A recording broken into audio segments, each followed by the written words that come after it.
So I got the opportunity through a friend who had been a friend of mine who'd basically kind of been a groupie, if you will, with one of the guys. Right. And there was going to be a show in Connecticut. And she had arranged for me to go watch the show and meet with this person. And I was going to lay the pitch on him, heavy duty. And I ended up driving all the way out to Connecticut from northern New Hampshire and getting lost along the way and driving a rickety old car and making it to go see this show.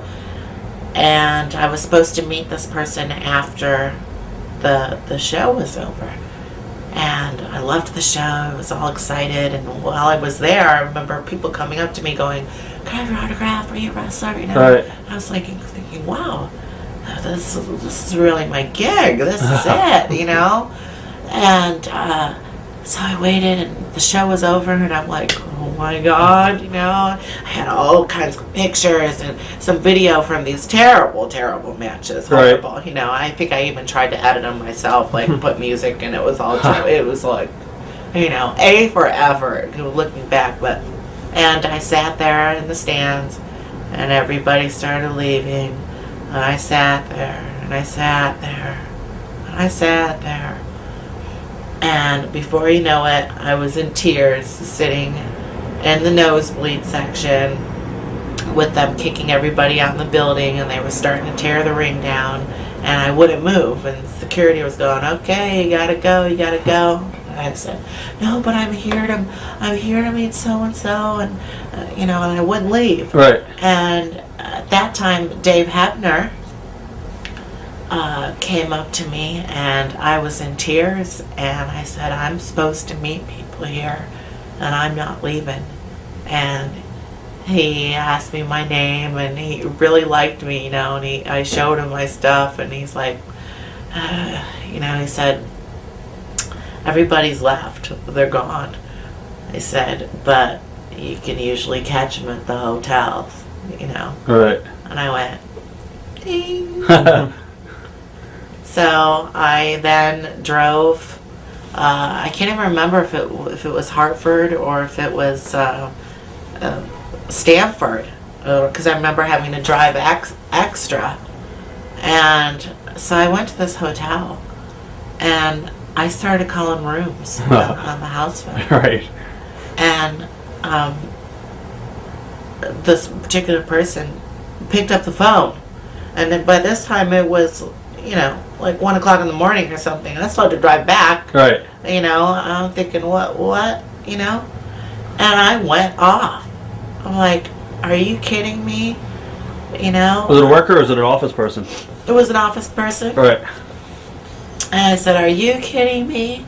You think that I was going to drive all the way down here and then, you know, you're going to treat me like a groupie if you're going to, you know, get something, or you're going to come down here right now and you're going to meet with me. Right. And so he did. Do you want to say who he was, or? No. Okay. No. He knows who he is. And I actually grew to love him very much, you know what I mean? Right. Can't blame him, I guess, for trying.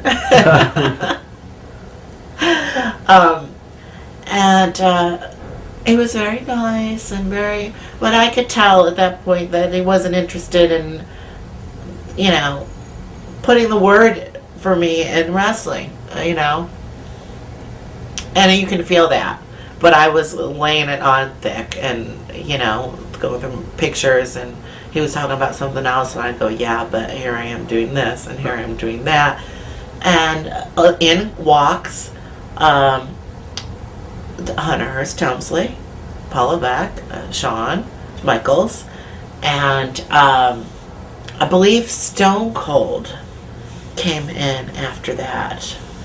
Yes, he came after that. They were in the bar. The bar was closed. We were in the bar, but right. They left it open for us. And they were talking, and I remember hearing at Kowalski's school that Hunter went there, or Hunter had learned or lived very close to me.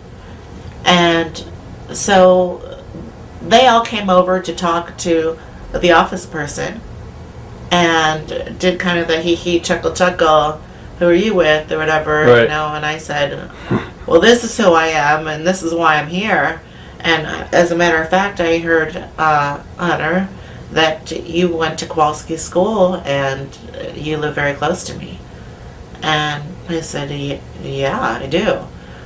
And we started talking, and Shawn Michaels just went, all of a sudden these guys got this look in their eye, and I didn't realize it at the time, but they were like, let us see that.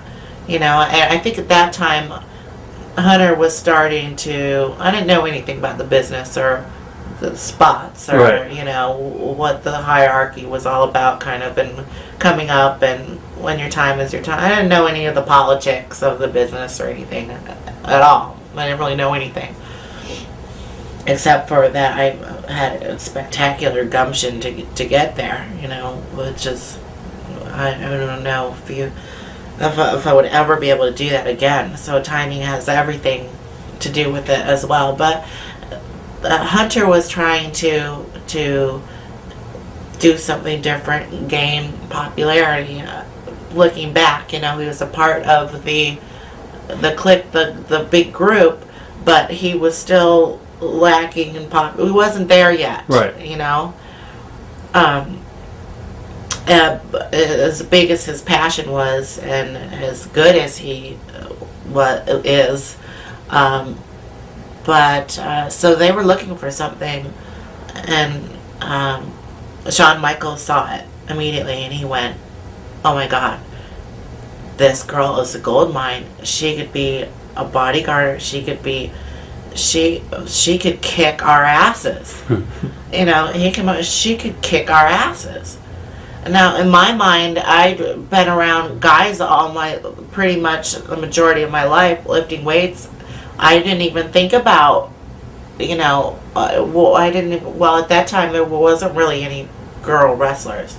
They had some girl eye candy, but I didn't see, the times when the female wrestlers were on TV. This was a period when it was only men. There were managers, and there were, girls that would fly in for TV on Monday nights, but there was, nothing else. Right. And Sean was like, she could kick our asses, and I was like thinking, yeah, this is great, they like me. There was like a bazillion of them to choose from, but I didn't know, Right. And I said, I don't know, that's not going to go over well, nobody's done this. And John said, can I keep this? And then the office person took off, and I ended up spending till like 4 o'clock in the morning talking with Shawn and Hunter. Right. And they were really, truly interested. And Shawn Michaels said, can I take your book? I had a whole book and video, and I was like, it's now or never, okay, take it. And I asked Hunter for his number to ask him some questions, and could we get together and let's discuss this further. And we swapped numbers, and before you know it, Shawn Michaels had taken this back to headquarters, to Vince, and in the meantime, Hunter and I started a friendship when he was home, and I started watching, and then when they were in town, I started going to the shows, and I met Vince. What were your initial thoughts of Vince? Yeah, I met Vince, but I started hanging out, and even at that point of not wanting a job, but as a friend to the friends that I started making. Right. What were your initial thoughts of Vince when you first met him? That's a very good question. What were my initial thoughts of meeting Vince? And how did you get the call? I mean, you could answer the thoughts on Vince first, and then... Well, I think what was happening is that, as I said, when they were close to town, at that point, I figured I had an in, or I didn't. But once I started becoming friends with them, I kind of didn't want to go that route of trying to get the job. I think, as a matter of fact, they were more pushing for me to get a job, and I was then backing off because they were my friends. They started to become my friends, and I think that between Hunter and I too, there was never a romantic innuendo at that point, but we both had a lot in common, and we both started training together and hanging out together, and specifically did not get romantically involved, I think, because there was always kind of that, what are we both doing? Right. But so when I would go to watch Paul or Sean, specifically Paul, they would try to get Vince to come out and meet me, without my knowing, and I just sat back there and was there for him, And so Vince came out one day. It was probably maybe my fourth show. They were in town, and all of a sudden he comes out and he said that, this is Joni, and I shook his hand and he went, hello, how are you? How are you? Ha ha. Well, you certainly are in shape, aren't you? And that was it. And he took off, and so it was just like a brief hello. I didn't really know. I knew that Vince ran the company, but I didn't really know that, wrestling was professional wrestling was pretty much Vince McMahon. Right.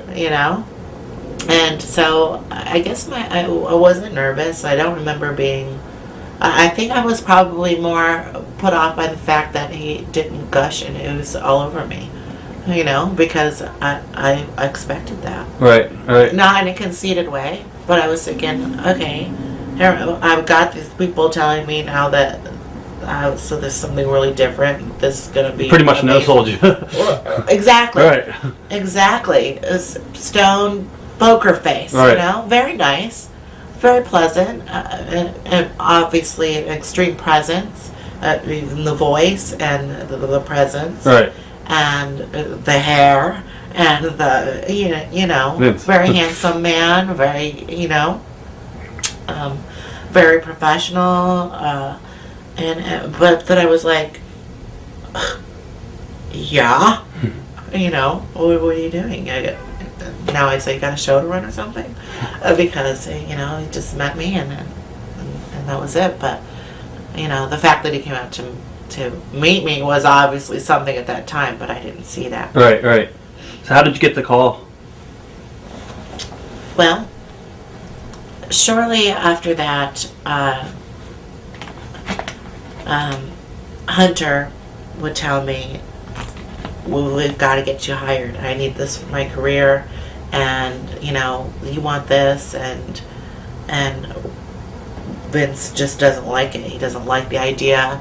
None of the guys are going to like it. They think it's never going to happen. They're going to give you a hard time. That won't be good. You're going to get hurt. This is not a woman's business. It's not. But, we're still going for it every day. And so then he started calling me up when they were still in town. We still maintained our relationship outside of that. Right. When he was home. But when they were in town, he would say, come to the show. And at that point, this is maybe 4 months after they'd been this initial meeting, maybe longer, maybe like 6 months.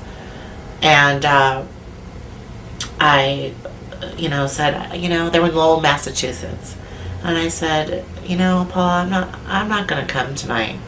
I feel like, now I feel like I'm this groupie because you guys are pushing me and I'm there for you, and I just don't think it's going to happen anyway, and I feel really weird, and I felt uncomfortable. So I'm just going to wait for you to finish your show, and we'll meet for dinner, and, go home, or whatever, And so that's when Paul said, Kevin Nash and I talked, and go call him, and they want you to go meet with them next week and to be the chick in New WO. New World Order. Right. Sorry, NWO. Over in WCW. In WCW. Right. And I was like, okay. So I called Kevin Nash. Paul had put the word in because the Vince and Pat Patterson just weren't having it. Right. You know? And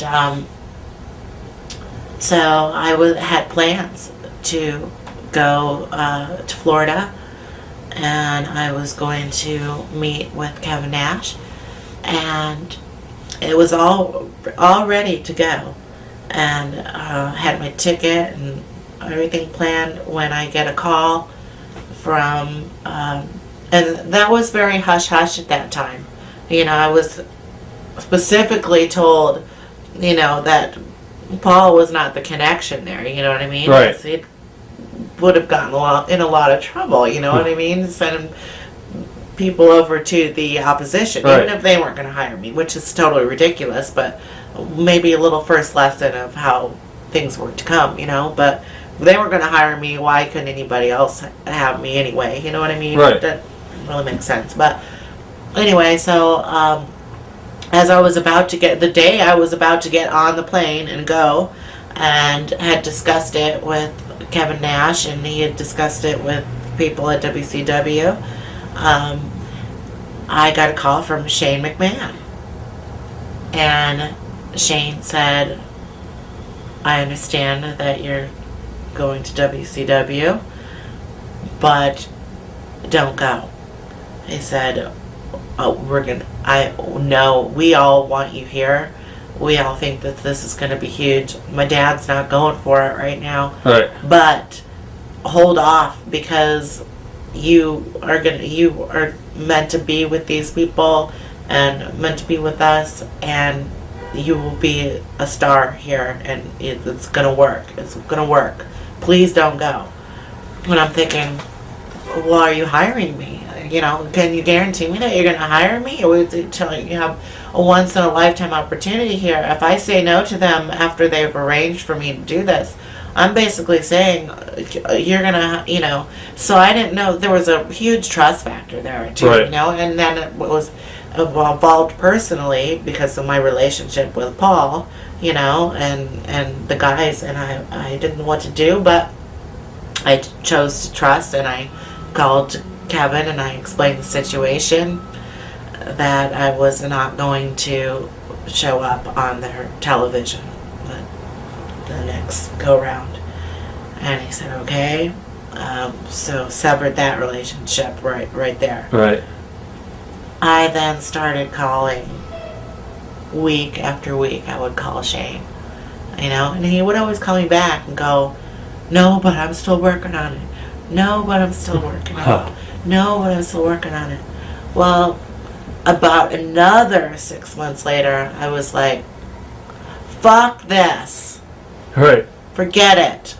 You know what I mean? I gave up, like, my dream in life, you know, because I was told I was going to be hired, and now nothing, you know, nothing. And so they were in town again, and Paul, like, practically begged me to come. And I was like, no, I'm not going. I'm not going. And I remember being in such a tizzy and crying and just being so emotional because all of this had happened over such a long period of time. And I was really, I thought everything was lost, you know. And I went out to eat with a friend. I remember, like, hanging up the phone on Paul and going, I'm not coming, you know, don't call me, you know. And I hung up the phone and I left and went out to dinner or grocery shopping or something like that. And I came back into my crappy little apartment, and I was still upset. And I pressed my answering machine, and I heard Paul on there going, get down to the arena right now. They're going to hire you. Get down to the arena. And I was like, oh my God.